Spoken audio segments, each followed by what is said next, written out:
It's only a dream, Shaltiel says to himself. An idiotic, senseless dream, as all dreams are, inevitable and useless.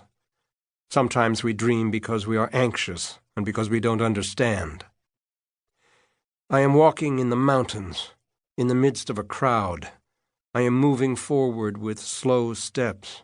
I don't know anyone. I have no idea why a strange instinct urges me to flee. Could the enemy be everywhere?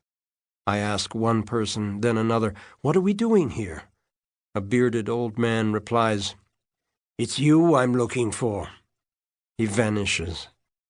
A sad, dark-haired young woman replies, "It's you who are waiting for me." She vanishes too. A man with a gentle face says, "It's you." They all assert, "It's you." Behind them, it's odd. A stranger with an intense gaze nods his head and flashes a knowing wink at me. I know he's dead, but he's walking with the others, and he says nothing. Suddenly my heart starts pounding madly. They've all vanished except the dead person, and that's me. I'm alone. And the mountains narrow in on me. They become me. And in my dream I say to myself, "It's a dream. Is it mine, not theirs? How am I to know?" Oh, to unravel the fabrics of dreams and fantasies that inhabit the prisoner, to disentangle the time and duration that engross philosophers, the conscience of the ascetic and the intuition of psychologists, the fire and anathema of moralists, so they won't turn into illusions and lies. Tell me, how is it done? He is afraid.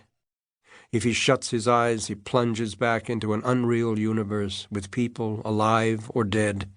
When he reopens them, the fear has not left him. He remembers the pitch-black darkness, with red glimmers bearing misfortune, the sadness vying with astonishment, and in the dream his eyes fill with tears. Who will speak of the role of fear in the torment experienced by the hostage who, on the level of fate or the gods, exists only for his executioners?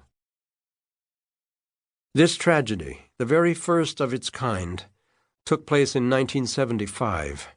It caused a considerable stir in the media at the time, in Jewish communities, and in so-called diplomatic circles. Shaltiel Feigenberg, a discreet man with no status or fortune, became famous all over the world. But not for long. Who remembers him today?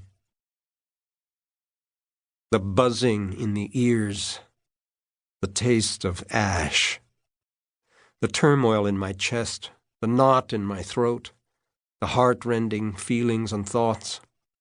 Like before? In a different way, possibly worse. Before, over there, the danger threatened us all. Here it feels like I'm the only target. It's the first day. Long, too long. Longer and longer. With few outside events. Where am I? In a large underground storage room? In a basement haunted by unspeakable villainies and curses? There are two bizarre individuals, their faces poorly concealed under hoods. Eventually they'll remove them. Nowadays that would no longer be possible. Terrorists are determined to remain anonymous. In regaining consciousness, my first sensation was the pain in the nape of my neck. There was blood in my mouth. Few words were exchanged. Name, address, telephone number. Surely they already knew the answers. Where am I? Far away, said a sing-song voice. Who are you? Your fate, said the same voice. Could this be some sort of prank? Young students in search of thrills, or the sensational? This is all unthinkable. Peaceful, innocent citizens aren't supposed to be abducted.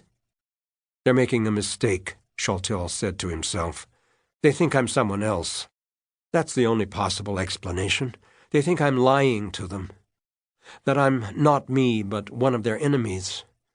Could a person's identity be a mistake, an accident, a fatality? Freedom a mental exercise? The life of a man a sham? Sages compare it to a leaf trembling in the wind, a fleeting dream, the shadow of a bird or a cloud. Fine, as a moral warning, that's acceptable. But a cruel farce? Decided by whom? For what purpose? What do they want from me? What have I done to them? Why are they bullying me so relentlessly?